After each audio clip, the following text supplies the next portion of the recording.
Kabar meninggalnya Yetta Daliwasing, suami Jennifer Copen, mengejutkan publik. Banyak orang tak menyangka hal itu terjadi karena Daliwasing masih sangat muda, berusia 22 tahun. Ternyata Daliwasing meninggal karena kecelakaan lalu lintas. Daliwasing mengalami kecelakaan tunggal saat sedang naik motor. Hal itu diceritakan akun @bmkr. Akun tersebut juga menceritakan kronologi meninggalnya Daliwasing, suami Jennifer Copen, yang menabrak trotoar saat berkendara motor. Dali mengendari motor dengan kecepatan tinggi dari arah Seminyak dan kemudian menabrak trotoar hingga terpental ke tengah jalan dan murni kecelakaan tunggal. Kabar duka datang dari Bali usai tragedi kecelakaan menimpa suami artis Jennifer Copen. Daliwasing meninggal dunia dalam kecelakaan tunggal di usia yang terbilang cukup muda. Mendiang lahir pada 6 Juni 2002 dan meninggal dunia pada 18 Juli 2024. Tentu, kepergian Daliwasing menjadi pukulan berat bagi keluarga dan khususnya bagi Jennifer Copen. Apalagi mereka masih memiliki anak balita yang cantik. Jennifer Copen pun menuliskan curhatan pilu di akun Instagram pribadinya. Meskipun sangat terpukul, namun Jennifer Copen meminta kepada teman-teman dan koleganya untuk memberikan doa kepada mendiang suaminya. Ia pun tampak mengunggah momen pernikahan mereka, memperlihatkan betapa pilunya perasaan artis cantik ini. Ia juga mengunggah kabar duka dengan latar belakang foto mendiang Daliwasing. Padahal mereka akan merayakan ulang tahun Jennifer Copen pada 19 Juli, namun kabar duka datang mendahului. Daliwasing, suami aktris Jennifer Copen, meninggal dunia akibat kecelakaan lalu lintas tunggal di Jalan Sunset Road, Seminyak, Kuta Badung, Bali. Peristiwa ini terjadi pada Kamis 18 Juli sekitar pukul 2 WITA dini hari. Kasih Humas Polresta Denpasar AKP Iketut Sukadi menerangkan bahwa Daliwasing dengan kecepatannya tidak dapat menguasai sepeda motor yang dikendarainya. Naas, pria kelahiran Suratani, Thailand 6 Juni 2002 ini mengalami oleng kemudian menabrak pembatas pulau jalan. Akibat kejadian kecelakaan itu, Daliwasing mengalami luka parah di tubuhnya. Ia sempat dilarikan ke Rumah Sakit Bali International Medical Center Kuta Badung, Bali, namun nyawanya tak tertolong. Sementara itu, sepeda motor Kawasaki yang dikendarai Daliwasing juga mengalami kerusakan dengan nominal kerugian material berkisar 3 juta rupiah. Adapun kondisi tempat kejadian perkara mengalami kecelakaan tunggal adalah jalan lurus, terdapat marga dengan ruas jalan yang cukup lebar dan aspal yang bagus. Seorang gadis berinisial P dibawa kabur kekasihnya yang masih berusia 20 tahun. Pemuda warga Temanggung, Jawa Tengah ini berinisial SN, 20 tahun, membawa kabur pacarnya hingga ke Solo, Jawa Tengah. Korban dibawa kabur selama 5 hari. Saat dibawa kabur, korban sempat diruda paksa di beberapa tempat. Kasat Reskrim Polres Temanggung AKP Didi Triwibowo mengonfirmasi peristiwa itu pada Kamis 18 Juli. Karena keduanya tidak punya uang, mereka sempat menjual gelang emasnya seharga 1,2 juta rupiah. Gelang tersebut dijual untuk bertahan hidup. Polisi mengatakan selama di Solo, pelaku dan korban tidur di sebuah gazebo. Akibat perbuatan pelaku, korban mengalami trauma. Pelaku tidak dijerat tindak pidana pemerkosaan karena dilakukan atas dasar suka sama suka. Namun pelaku dijerat pasal terkait tindakan membawa pergi perempuan tanpa izin orang tua. SN dijerat pasal 332 KUHP dengan ancaman hukuman 7 tahun penjara. Wakil Menteri Keuangan II, Thomas Jiwandono, tak terlihat datang ke kantor barunya Kementerian Keuangan Jumat 19 Juli. Pantauan Tribun Network sampai menjelang sholat Jumat, Thomas juga tak masuk ke wilayah kantor Kemenku. Pihak Humas Kemenku menyatakan kepada awak media bahwa belum ada agenda Wamenku II pada hari ini. Jikalau ada agenda tersebut bersifat internal. Di depan lobi utama kantor Kemenku juga berjejer karangan bunga ucapan selamat kepada Thomas Jiwandono yang dilantik sebagai Wamenku II. Ucapan tersebut diberikan dari perusahaan pelat merah dan beberapa pejabat negara. Sebelumnya, Presiden Joko Widodo melantik 3 wakil menteri pada Kamis 18 Juli sore.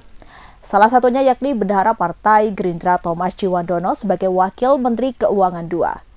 Thomas mengatakan, pengangkatannya sebagai menteri menunjukkan keberlanjutan pemerintahan Presiden Jokowi ke Presiden terpilih Prabowo Subianto. Oleh karena itu, Thomas akan bekerja sama erat dengan Menteri Keuangan Sri Mulyani dan Wakil Menteri Keuangan I Suhasil Nazara. Sedikitnya 6 orang dilaporkan tewas dan puluhan orang lainnya terluka dalam bentrokan di sejumlah daerah di Bangladesh. Bentrokan terjadi antara anggota Badan Mahasiswa Pro Pemerintah dan demonstran mengenai kuota pegawai pemerintah atau PNS. Polisi menembakkan gas air mata dan diduga menggunakan pentungan selama bentrokan itu menurut mahasiswa dan pihak berwenang. Para pengunjuk rasa menuntut diakhirinya kuota yang disediakan untuk anggota keluarga veteran yang berperang dalam Perang Kemerdekaan Bangladesh tahun 1971. Kuota para anggota keluarga veteran ini memungkinkan mereka mengambil 30% pekerjaan di pemerintahan. Protes terjadi setiap hari sejak perintah pengadilan mengaktifkan kembali rencana yang ditangguhkan pada tahun 2018. Para demonstran berpendapat penunjukan kuota bersifat diskriminasi dan harus berdasarkan prestasi. Bahkan, ada yang mengatakan sistem yang diterapkan kini menguntungkan kelompok pendukung Perdana Menteri Sheikh Hasina. Beberapa menteri kabinet mengecam para pengunjuk rasa dengan mengatakan mereka memperbaikan emosi mahasiswa. Setidaknya 6 orang tewas pada Selasa 16 Juli ketika para demonstran melakukan mobilisasi selama 1 hari lagi di sejumlah kota di Bangladesh. Disebutkan lebih lanjut bahwa 35 orang lainnya terluka selama bentrokan di kota pelabuhan tersebut. 2 orang lainnya tewas di Dhaka, tempat kelompok mahasiswa yang bertikai saling melempar batu bata dan memblokir jalan di beberapa lokasi penting yang mengakibatkan lalu lintas terhenti di kota besar berpenduduk 20 juta jiwa itu. Inspektur Polisi Pakumia mengonfirmasi kematian tersebut kepada FVP dengan mengatakan 1 orang meninggal karena cedera kepala, sementara sedikitnya 60 orang juga terluka. Di Kota Utara Rangpur, Komisaris Polisi Muhammad Moniruzaman mengatakan kepada AFP bahwa seorang pelajar juga tewas dalam bentrokan di sana. Ia tidak memberikan perincian mengenai bagaimana mahasiswa tersebut tewas, tetapi mengatakan polisi telah menembakkan peluru karet dan gas air mata untuk membubarkan pengunjuk rasa. Setiap tahun sekitar 3.000 lapangan pekerjaan dibuka bagi hampir 400.000 lulusan. Perdana Menteri Hasina mengatakan pada Selasa, para veteran perang umumnya dikenal sebagai pejuang kemerdekaan harus menerima penghormatan setinggi-tingginya atas pengorbanan mereka tahun 1971, terlepas dari ideologi politik mereka sekarang. Pasukan Pertahanan Israel atau IDF mengonfirmasi Tel Aviv dihujani drone misterius pada Kamis 18 Juli malam lebih dari 2 jam. Polisi mengatakan jasad tercecer di jalanan hingga banyak warga sipil yang terluka. Militer Israel masih mencari tahu sosok yang menyerang Tel Aviv dengan drone. Dikutip dari The Times of Israel, tidak ada sirine serangan udara yang diaktifkan di Tel Aviv. Kondisi tersebut mengisyaratkan Iron Dome Israel tak berfungsi dengan baik. Dalam penyelidikan awal, Israel mengatakan target udara menghantam kota pesisir tersebut. Akibat serangan itu, Angkatan Udara IDF meningkatkan patroli dengan jet tempur.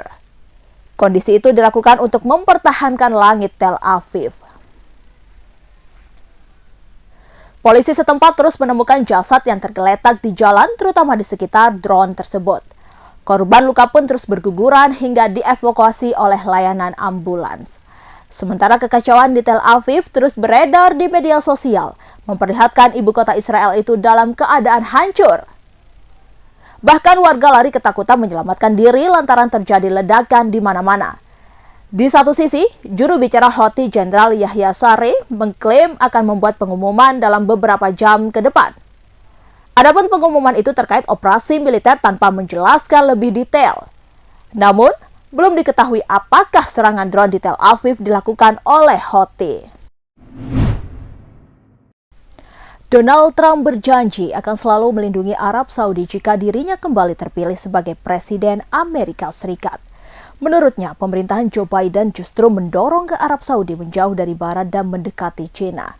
Pernyataan itu disampaikan Trump dalam wawancara bersama Bloomberg Business Week yang tayang pada Rabu 17 Juli. Ia beranggapan bahwa Arab Saudi sebenarnya tak ingin bersama China melainkan Amerika Serikat. Namun pemerintahan Biden disebut menjadi penghalang untuk memulihkan hubungan tersebut. Menurut laporan Al Arabiya, hubungan antara Washington dan Riyadh sekarang sangat kontras saat Biden pertama kali menjabat. Pemerintahan Biden menuduh Arab Saudi berpihak pada Rusia dan sengaja meningkatkan produksi minyak untuk menguntungkan Partai Republik. Sejak saat itu, Washington menarik kembali dukungannya atas peran Arab Saudi di pasar energi. Trump juga menyinggung produksi minyak dan gas di Amerika Serikat dalam wawancara bersama Bloomberg. Menurutnya, peningkatan produksi gas akan membuat Arab Saudi kesal. Begitu pula Trump tetap akan melindungi dan menjalin hubungan baik dengan Arab Saudi. Download Tribun X sekarang, menghadirkan lokal menjadi Indonesia.